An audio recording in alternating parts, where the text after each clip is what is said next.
bonne année, hein. Meilleurs vœux. Bah exactement, bonne année à tout le monde. Bonne année. On espère que vous avez été gâtés, vous avez bien mangé et bien bu.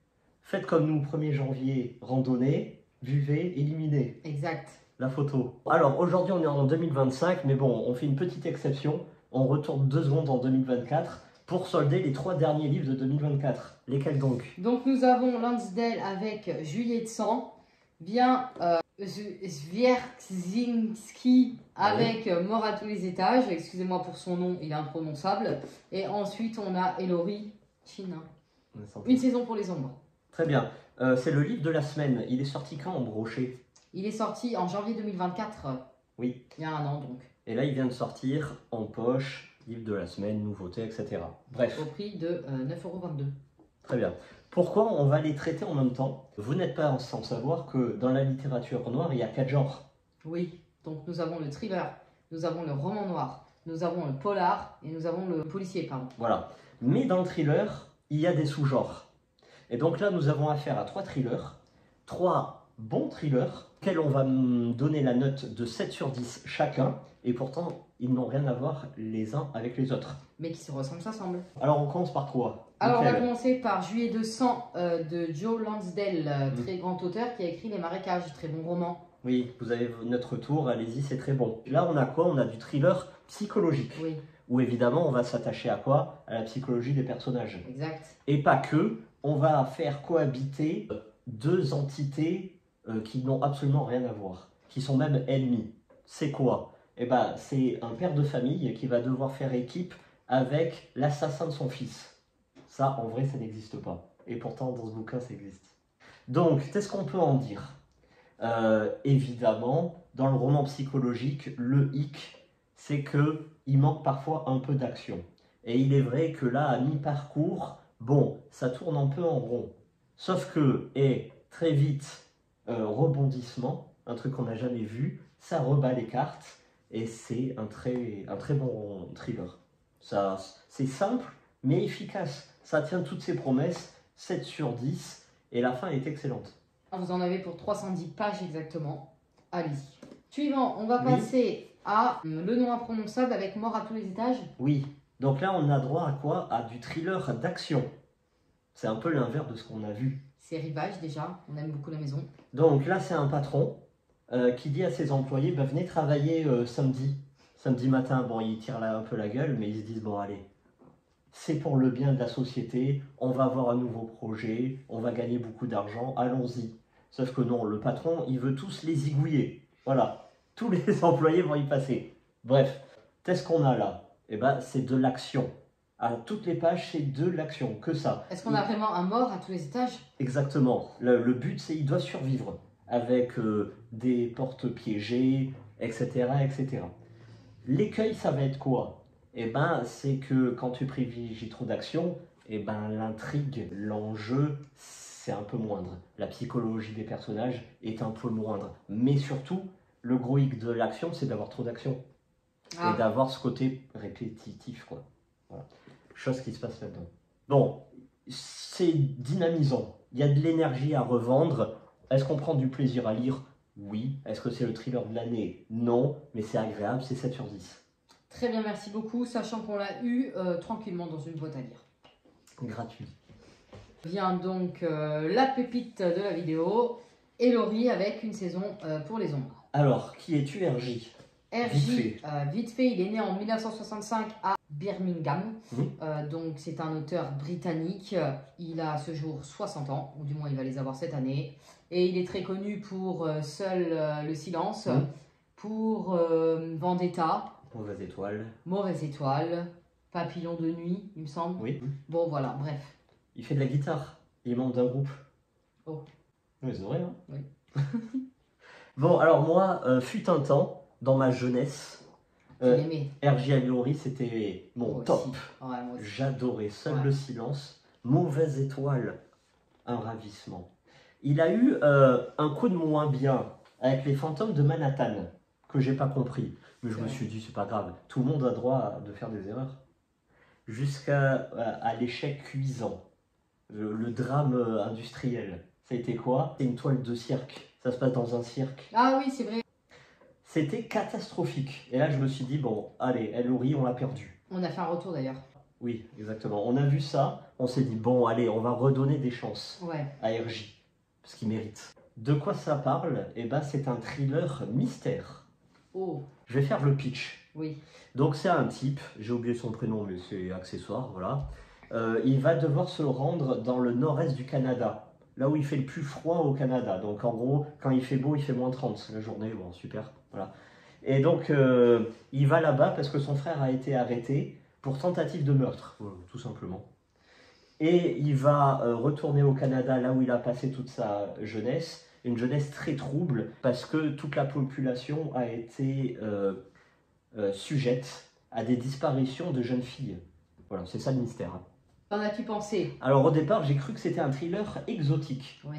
si cher à Karine Ferré, que vous connaissez, parce que on met la gomme sur les conditions climatiques, la culture, le Canada, etc., etc. Ça se Mais passe bon, dans le Grand Canada? ouais, genre, Les troupes paumées, quoi. Ah, mais Sans être méchante, hein, c'est je parle comme là où il n'y a rien. Norfairville. Là, Oui, de- voilà, c'est ça que je... Ouais, c'est comme la saison 4 de la série True Detective. Oui, Où en d'accord. gros, il fait tellement froid que t'as un mirage et tu te fous à poil parce que tu crois que t'as trop chaud Ouais, mais et en fait, tu c'est le meurs cerveau ouais, qui te joue des tours. voilà, Ouais, tu ouais. meurs en un quart d'heure. Bah, c'est exactement ça. Donc c'est pour ça qu'au début, je pensais que c'était un truc exotique. Mais non, c'est un thriller mystère. Au moins, tu l'as lu dans la bonne saison, parce qu'on est en hiver. Hein. Bon, Mm. nous, on n'a pas extrêmement froid. C'est quoi le problème d'un thriller mystère? Eh ben, pour que ça soit un mystère, faut pas que ça soit un truc qui date d'hier. Bah non, parce que sinon c'est pas un mystère. Il faut que partir dans des années et des années et des décennies en arrière. Ouais, mais c'est trop loin, c'est plus un mythe. Non? Oui, si on veut. Mm. Voilà. Non mais un mythe, c'est-à-dire que tu t'as rien comme preuve. Ouais. Alors que là, les corps, ils y sont. Hein. Ah, De d'accord. toutes les jeunes filles décédées, les corps, on les a retrouvés et ils ont pris bien cher. Voilà. Et donc, le gros problème de ce bouquin-là, et je sais que c'est toi, c'est un peu, ça t'hérisse le poil, c'est que pendant les 3 quarts du bouquin, ça va être que des allers en retour, avant-arrière, etc. Ça va être que ça. Par chapitre? Oui. Non, mais je pensais que ça, vraiment, ça ne se faisait plus. Bah là, ça va être des chapitres courts au présent et des très longs chapitres qui s'est passé il y a 20-30 ans en arrière. Ah oui. Histoire de donner corps à ce mystère, Ouais, donner ouais. de l'épaisseur, des explications, un contexte, des fausses pistes, des rebondissements. Évidemment, vous vous en doutez bien que très souvent dans le thriller mystère, bah, le mystère qui n'a rien à voir avec le personnage principal au début, à la fin, a tout à voir avec lui. C'est de la logique, hein. On l'a tous vu, on l'a tous lu. Pour moi, c'est un bon thriller. Voilà, il y a du mystère, comme je disais, il y a du suspense, parce que évidemment le but du thriller, C'est c'est le suspense, suspense, hein, ouais. c'est le page turner. Mhm. Une fois que tu rentres dans l'histoire, hop, tu fais défiler, tu y restes toute la nuit. Eh ben, dans les trois là, le pari est tenu. Hein. Tu es dedans, tu lis ça d'un bout, c'est agréable, c'est simple. Gros écueil, on retrouve pas le style de Elori. Voilà. Va-t-il le retrouver un jour? Je pose la question. Avant, dans Seul le silence ou Mauvaise étoile, tu lisais le premier paragraphe. On avait compris que c'était RJ. lui. Il Là, pourrait devenir auteur anonyme, on le reconnaît. Ah bah là, c'est plus trop le cas. Aussi, gros écueil, et ben la fin est assez abrupte. Oh, Voilà, c'est tout net. Voilà, ça, on a toutes les réponses, hein, mais ça s'arrête comme ça. Pour moi, il manque une grosse scène, je le dis sans le dire, c'est la rencontre entre le personnage principal et son père. Ça y est pas, et moi je trouve que ça aurait pu être une scène clé. imposante, qui a de l'aura, tu vois, D'accord. qui a du retentissement psychologique. À part ça, c'est agréable. Voilà. C'est Ouais. pas le meilleur d'Elori, évidemment, Mhm. mais c'est pas le moins pire. Donc c'est déjà bien, c'est encourageant pour lui. Très bien. Bon, bah, ça a l'air pas mal. Tu conseilles exactement les trois, si on a bien compris. Bah, c'est du 7 sur 10. À chaque fois, c'est pas les thrillers de l'année, il y a mieux, mais si vous aimez Elori, il faut y aller. Voilà. Si vous aimez Lansdale, Juillet 200. voilà. Si vous aimez cet auteur, vous Il est pouvez, là. là, vous pouvez y aller. Mhm. Et allez, voilà. Si j'avais un à choisir parmi les trois, celui-là, pour sa fin, pour le Celui-là rebondissement, et attention, thriller, mais à la fin, c'est d'une noirceur, c'est glauque. Mhm. Ah, le vice à l'état pur. D'accord. Et le principe du thriller mystère, tu le sais, tout le monde le sait, Ouais. c'est un puzzle. Voilà. Au départ, on te file les pièces. Tu comprends pas trop qui est avec qui pourquoi, machin. Et à chaque chapitre, une information. Ah bah tiens, cette pièce et cette pièce, ça colle bien. Oui. Allez, on les met. Et à la fin, tu résous le puzzle entier. Voilà, tout simplement. C'est assez sympa, quoi. Bah, c'est exactement ce qui se passe là-dedans. Très bien. Bon. Bonne lecture. Bon, alors, merci beaucoup. Tu commences 2025 par quoi? Par... Je sais pas. Allez. Alors, je finis et j'ai commencé 2025 avec celui-là. C'est bouclé. À ton tour. C'était bien, quoi. Pas mal. Et j'ai attaqué Saut de Carluche. Nom très bizarre, hein, on vous l'accorde, je sais pas ce que ça veut dire. Ouais, non, dès le début, il y a du dialogue. Voilà, il y a écrit catégorie 4, je sais pas trop ce que ça veut dire. Si c'est par rapport au prix. Ah d'accord. C'est le prix, hein. Voilà. Tu peux me donner la maison d'édition, s'il te plaît? De celui-là? Oui. Castor, Poche, Flammarion. Flammarion, du coup. Ouais, c'est Castor. Mais l'ancienne. C'est la rubrique Castor, quoi. Sérieux? Tu connais? Bah, c'est pour les enfants, quoi. Ah d'accord. Ou pour ados, quoi, voilà. 1977. Donc voilà. Très drôle, très bon début. Prometteur, mais livre simple et sympa. Et donc, toi, tu es dans...